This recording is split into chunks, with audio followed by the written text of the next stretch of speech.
pipes, un statut. Pour les pipes, un statut. Pour les pipes, un statut. Alors un statut et une chance à Matignon. Une audience à Matignon.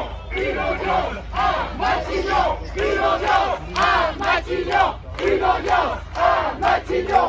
Une audience à Matignon. Une audience à Matignon. Une audience à Matignon. Une audience à Matignon. Je m'appelle Mounia Vermès-Selbouche, je suis directeur pénitentiaire d'insertion et de probation, détachée syndicale auprès de FO Justice Cadre Supérieur.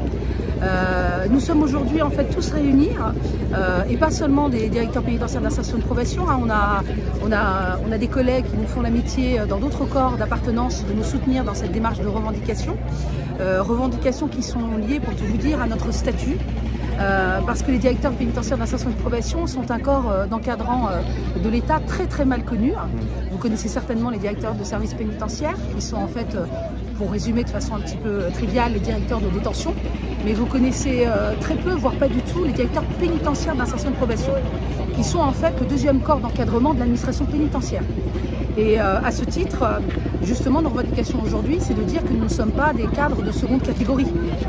Nous sommes à la direction de ce qu'on appelle les services pénitentiaires d'insertion et de probation, qui sont en fait des services qui engagent en fait la mission de prévention de la récidive, puisque vous savez qu'il y a des personnes détenues en France et des personnes qui sont libres, sous le coup de mesures de justice en milieu libre, par exemple des sursis probatoires, des libérations conditionnelles, des placements sous surveillance électronique.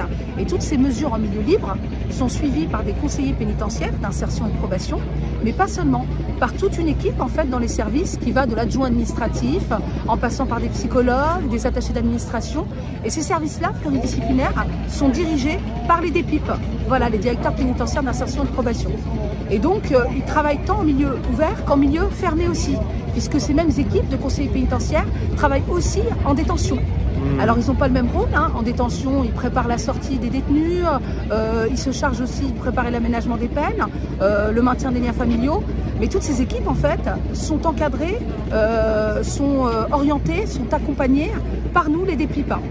Donc on estime effectivement que notre rôle est tout aussi important que les directeurs qui gèrent les établissements pénitentiaires fermés de France, sauf que notre régime, notre statut, notre salaire est bien moindre que le leur. Donc on dit aujourd'hui, non pas qu'ils ne méritent pas la reconnaissance qui est la leur, et les CPIP non plus d'ailleurs, parce qu'ils ne déméritent absolument pas. Et ces dernières années, les conseillers pénitentiaires ont été revalorisés, ont été entendus aussi dans leurs demandes. Et nous, nous, on est restés un peu au bord du chemin, pour tout vous dire. Et aujourd'hui, on attend juste une juste reconnaissance dans la mission première que les services que nous dirigeons, c'est-à-dire les services pénitentiaires d'insertion et de probation. Et on espère que les gouvernants nous entendront.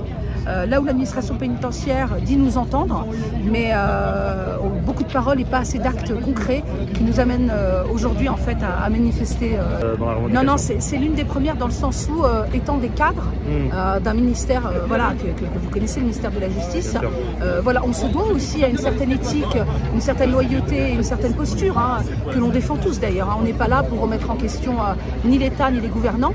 Bien au contraire, on est juste là pour dire on existe, ne nous oubliez pas, ne nous oubliez pas, parce que dans le contexte actuel, vous êtes pas sans savoir, que ce soit la lutte contre les extrêmes, la radicalisation, la prévention, en donnant à voir aux magistrats mandants, puisque nous sommes des services à vocation départementale qui travaillons sous le mandat judiciaire.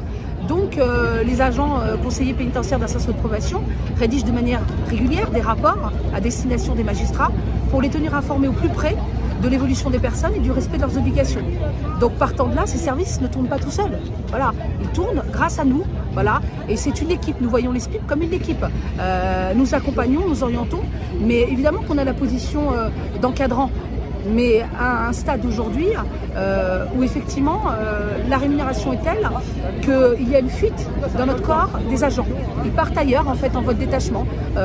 C'est un métier qui n'est plus attractif sur le plan des responsabilités qu'on nous donne, parce qu'on nous en donne de plus en plus avec des astreintes, ce qui n'existait pas il y a encore quelques années. Et en revanche, on n'a pas un statut indemnitaire et indiciaire à la hauteur de la responsabilité des tâches qu'on nous donne. Et l'écart est tellement énorme entre nous et les directeurs de services pénitentiaires qu'aujourd'hui on se dit mais si eux effectivement ont cette forme de reconnaissance, à quand est-ce que nous on l'aura?